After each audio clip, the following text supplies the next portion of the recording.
My goodness, is it moany shouty time again already? When we last spoke, we covered rubbish video game ending offenses, including locking the finale off behind a DLC paywall, just restarting the entire game, boiling down a multitude of different decisions to an irrelevant three-way choice, and being generally quite shit.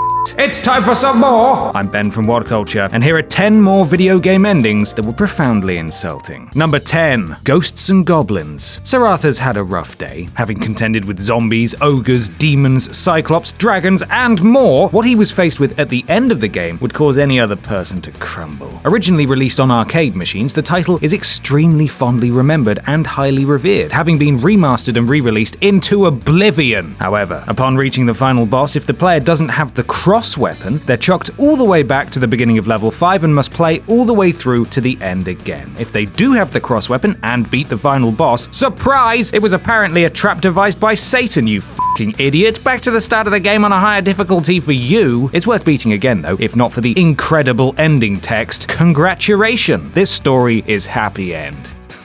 Excellent. Number 9. Life is Strange. Teeny bop angst fest Life is Strange took the episodic title genre by storm when it ordered a like Ponzi coffee and like kickflipped into 2015. In a largely uncontested area where Telltale held sway, developer Don't Nod Interactive managed to tell an emotional and gripping story of an outcast photography student who's reunited with a childhood friend swept up in a mental murder mystery and who can rewind and generally fiddle with time. Choices were also a big part of the experience, so when it came down to a binary one or the other decision at the end, completely ignoring all you'd done up until that point, people were quite irritated. Number 8. The Order 1886. This game got too much hate, so there. I mean, admittedly, there were some serious AI issues and, well, the shooting was a bit wonky and the stealth was obviously bad. The game was short and the devs probably kicked dogs, but it was beautiful and full of intrigue, blending myth and fact together fantastically. Tales of vampires, an Arthurian order of vampire hunters, Jack the Ripper. It was great. I mean, it was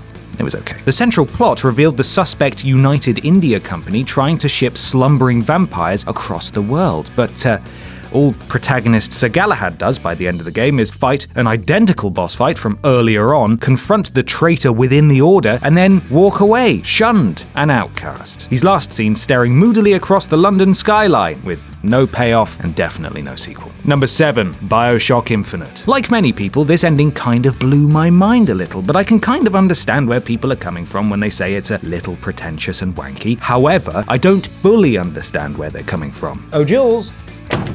The thing is with BioShock Infinite's story is that it basically caught so many people off guard and swept so many things past them at the very end that it fooled them into thinking it was a much deeper ending than it was. What you're actually experiencing is basically the game going back on itself with everything that it's ever taught you and saying, nah, we actually just wanted this ending. Now, the problem is that you play as Booker for what, 30 hours, 40 hours getting through the main game. You go through the trials of tribulations of getting Elizabeth back and defeating Songbird and even killing Comstock. Now, you've experienced all of that with him, and any extra information that's given to you is revealed once a tear has been opened and you experience it as a player and you understand his backstory. Now, in the very end of the game, he just suddenly goes, oh wait, no, there's loads of information that I completely just suddenly remember. You end up just going, well, how was I meant to see that? I mean, in the original BioShock, you had the would you kindly twist, but that was set up. Whereas in this one, it's just suddenly like, nah, here's a load of extra information that you definitely wouldn't know about because we're just going to throw it in at the end. And I really hate the way they use quantum mechanics and basically say quantum mechanics in this game is magic. Elizabeth is trying to get through a locked door and she goes, oh, if only I had the key or anything like that. And then she looks into her hand and suddenly she has the key. She follows it up with the line something like, it's always been there, I just needed to look for it. That's not how quantum mechanics work. And like this whole thing of like having infinite universes, but it all tying down to one choice, whether he got baptized or not, is just ridiculous. And they explain it away by saying, oh, there's always going to be constants. That's not how it works. You don't have infinite possibilities and then have one thing that happens all the time. Those are completely different points. As a result, if you're watching the end of the game and watching Booker drown, you're thinking to yourself, hang on, he was a good Booker. He actually said, no, I don't want to be baptized. It's not a bad game. game, but the ending definitely is stupid for how clever the game thinks it is. Number 6. Dragon's Dogma. In Dragon's Dogma, the hero has their heart ripped out by a dragon and they're revived as the Chosen One or an Arisen. Plus, while on their quest, they can be accompanied by 3 or so pawns or companion characters. It was a great JRPG enjoyed by many, but the finale is utterly bonkers, quite stupid, and comes completely out of nowhere. The following synopsis of the ending comes from Giant Bomb forum user False Relic.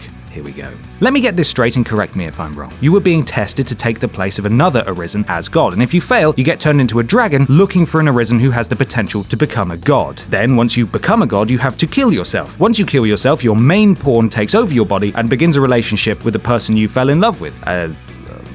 What? Number 5. Fable 2. From the sincerely excellent and not at all slightly massively definitely lying mind of Peter Molyneux came the 2008 sequel to Fable, the numerically logical Fable 2. It wove a fantastical tale of fantasy adventure, the child born into poverty rising up to become a great hero, uniting a task force of individuals to take down the evil Lucian and his reign of terror. This horrid man killed your sister. He killed your dog. If you had a family in the game, he killed them too. Hell, he tried and succeeded once at killing you on several occasions. So when the final showdown occurs, what happens? He monologues at you, and you shoot him. That's it. No boss fight, no satisfying beatdown, you just shoot him dead. Also, if you take too long, someone else shoots him instead, robbing you of any emotional payoff.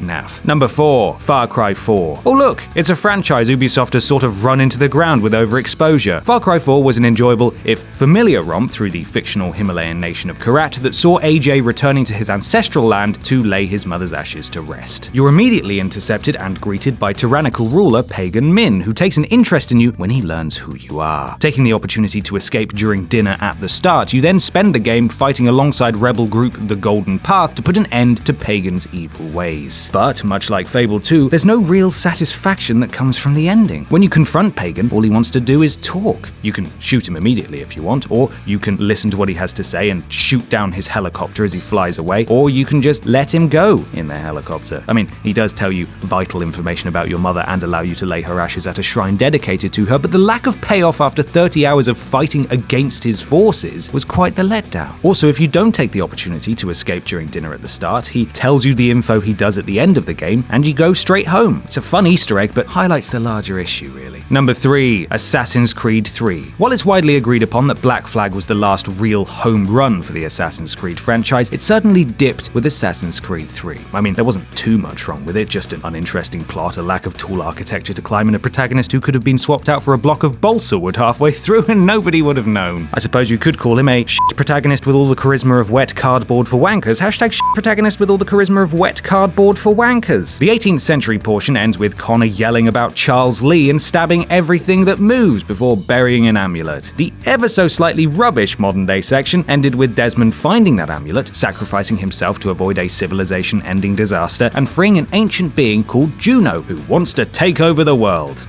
Oh, that's great. Given that you're presented with an alternative where everyone but Desmond would die, making you revered as a god in the New World and avoiding releasing Juno, it was a real shame that you had no choice in the matter, and that Desmond, the man who'd been learning how to assassin for years, never got to do any modern-day assassining. He was simply killed off. Shame. Number 2. Final Fantasy 13-2. 13-2. Somehow simultaneously the sequel to a game that was largely disliked, the sequel nobody wanted, and the prequel to a further sequel that nobody wanted. Continuing the somewhat uninteresting story of Lightning and her grumpy gang of exposition-shouting mad-haired puppets, 13-2 goes full mental convoluted time-splintered confounding with Sarah and newcomer Noel trying to find Lightning, Snow, and save the future from destruction.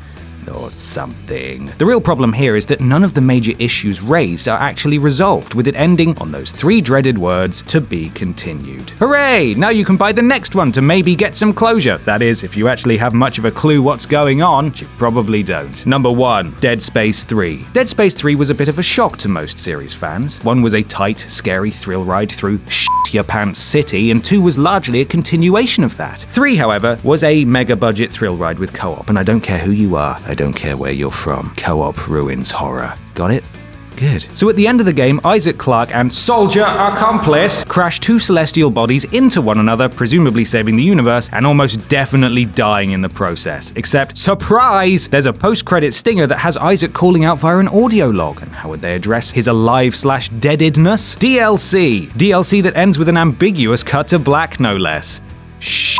And that's our list. Make sure you subscribe to the What Culture Gaming YouTube channel for more lists like this, and don't forget to visit whatculture.com for daily news and articles. I'm Ben from What Culture. You can follow me here on Twitter, and thanks for watching.